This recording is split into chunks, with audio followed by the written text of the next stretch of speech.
The old drummer, you want to hear this story? This is a cool story. Todd! He was just a loudmouth, disrespectful cretin, dude. I knew Tony a long time ago because he used to be in our band, and I used to be in our band, and we always, played together every once in a while. So I knew Tony through the other bands we used to be in, and I worked with Tony a few other times on a couple other bands, and then I hadn't talked to him for like a really long time. And then one day I was at work, I'm like, hey, I'm gonna call Tony up. I haven't talked to him in forever. So I call him up, and he's like, what's up and stuff, and he's like, what are you doing? I was like, I'm not playing in any bands or anything. He's like, well, I'm playing in Sax-o-Tromba1. I'm like, no shit, you're the drummer for Sax-o-Tromba1 now. He's like, no, I'm playing guitar. I'm like, what? Because Tony's an awesome drummer, and he's like, yeah, he's like, it just happens to be that we're looking for a new drummer. I'm like, no way. I was like, I totally love to try out for you guys. I didn't really want to replace the drummer when we got him, like our old drummer, because he was one of my better friends in the band. But then once Sebastian came and totally helped out, I mean, you could tell there's a big difference in drummers. So the other guys in the band, I consider every one of those guys my personal friends. Scott's our lead singer. He's shy, quiet. Not the typical, I guess, lead singer that you think of. We used to not get along too well, but we get along pretty well now. He writes most of the songs. I think he is pretty much like, when you see the band, he is the band. He is the guy that you remember when you go see a show. Bob is kind of the unspoken leader of the band just because he does the vast majority of the work. The one that hooks up all the gigs and stuff, and very moody person. No, Bob's totally cool too. But Tony he's a fashion statement. I mean, or at least he likes to think so. since he's come on, we've grown a lot musically. Tony is our a big watchdog, I'd like to say, because he's the one that's always like so specific about everything. Like when we're recording, he totally wanted everything to be like perfect and everything, and he's always like, you know, he's got a tight fist around the band with practice and everything, and he's always trying to make sure, you know, we're doing our best, which usually we aren't, but you know, he's the big strong arm man of the band, making us, you know, push the limits and stuff. But Bo is just our laid back, happy man. I don't think I've ever seen that kid sad before in my life. He's like you know, one of the apostles, I guess, or something, because everything good happens to him. He's the good Samaritan who does everything good. I guess he's the brunt of just about every joke. We razz him a lot, but... Joe. What's the words to describe Joe? Joe is definitely the jerk of the band. Joe, I hate that kid. He's a son of a bitch. Joe, who, you know, I used to be afraid of. He's like I don't know, big giant teddy bear or something. Like, he doesn't say too much, but what he does say is really, really funny. Rockin' Dan, Rocky man. Teo is the serious kind of guy. Let's get to business. Let's do this. Always has the downside, but yet he's one of those guys. You know, he's all serious, but as soon as he's on stage, you can tell he has a good time, and it's different from, you know, he doesn't get to be a school teacher, and he just has his two different lives with the band.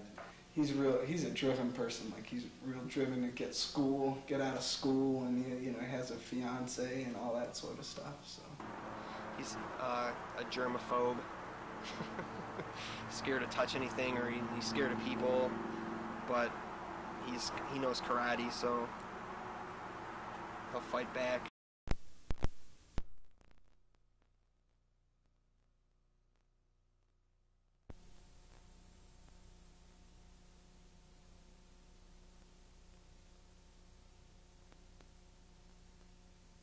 Oh, let me tell you something. I seen these crazy guys play back in Cleveland. Me and Heschel thought they kicked some major tushy. I liked them so much that I bought them a gefilte fish and gave them each a nickel. I'm a sugar now.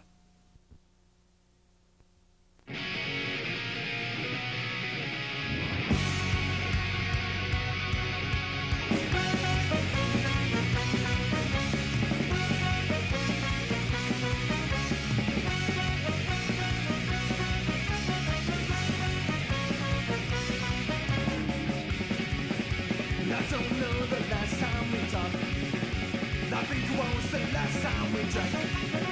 No, what we had is never going to last.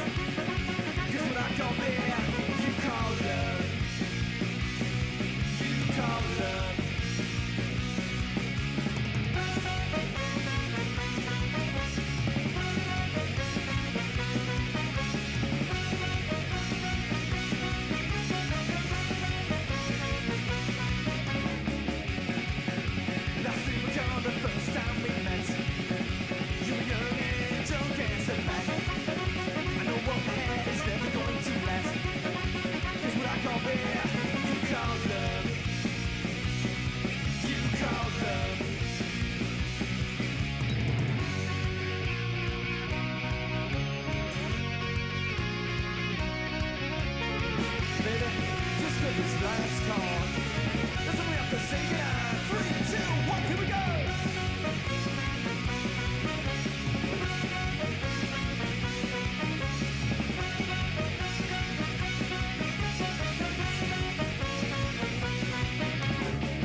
The band's been around for probably going on 3 or 4 years now.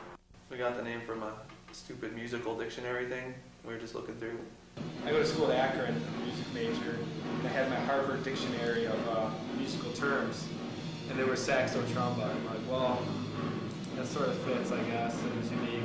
And we only had a saxophone and a trombone then, so I guess that kind of worked. They did a lot of work, you know, before I was in the band, getting some fans to come out and see him, and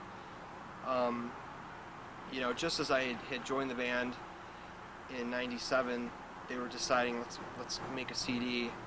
So, you know, I played with them for a couple months, and then we recorded this first CD with 8 songs on it, and it was like the perfect CD for the band at the time, because I don't know, the band wasn't awesome, but it was still a cool and fun enough band where people wanted to come out and check out the band, and everyone bought the CD and everyone knew the songs, and it was really fun.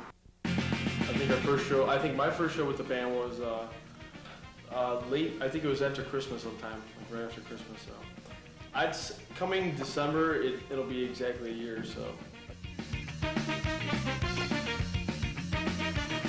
I've been in the band. In 2 months, it'll be a year.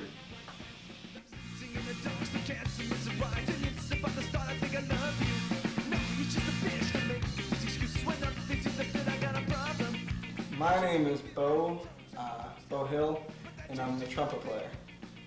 I've been in the band a year now, almost exactly a year. Like last year at this time, like I found out they were needing a trumpet player. I guess they fired their old one or something. Together,